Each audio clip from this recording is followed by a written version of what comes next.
Principal Financial Group is a very large insurance company, and they sell all kinds of financial products and insurance products. Our firm focuses on representing disability insurance claimants that either purchased a principal disability insurance policy or received principal disability insurance coverage through their employer. Now, the principal has well over $200 billion of assets under management, and they've also been selling these types of policies since the early 1950s. What's important for you to know when you're selecting an attorney is that we've literally handled well over 100 principal life disability insurance claims, and we're familiar with all of their tactics and the way that they look at claims. Now, Principal is actually a decent company. There's other companies that tell you they're terrible, and there's other companies that tell you they're great, and I feel that Principal really falls in the middle of the road. There's been a lot of, I wouldn't say a lot, but the claim denials that we see from Principal are often ones that we think were denied because there was confusion, and there was often confusion in communication between the treating physician and the insurance company, or confusion between the treating physician and the medical doctors that Principal decided they were going to hire to review a disability insurance claim. Another problem that we see often with Principal deals with the individual disability insurance policies and the definitions that they're selling their policies with.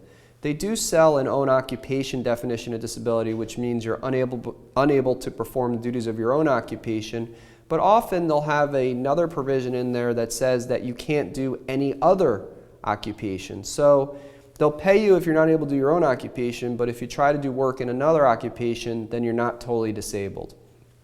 They also will offer you residual disability, and they'll often will get into disputes with them as to whether or not someone's residually disabled or totally disabled. But their residual disability definition has what's called a cap on the prior expenses. So that calculation, we're often called by many people who say, look, I don't understand how they're calculating my residual disability. One month they're paying me this amount, another month they're paying me another. They're telling me I can't deduct these expenses, but I can deduct others. And it's very confusing and complicated, and we often find that some of the employees or claims administrators at Principal don't actually understand the policy language.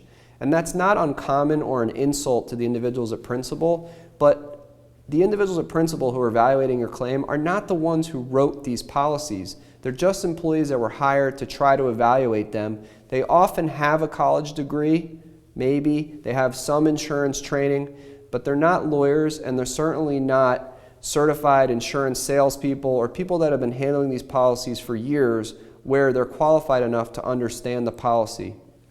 And often, regardless of their experience, these policies can be drafted with ambiguous contractual language. And if the policy is ambiguous, any dispute about the language would be construed in favor of the claimant. So these are some of the issues that we deal with on a daily basis with Principal, whether it's individual or group policy.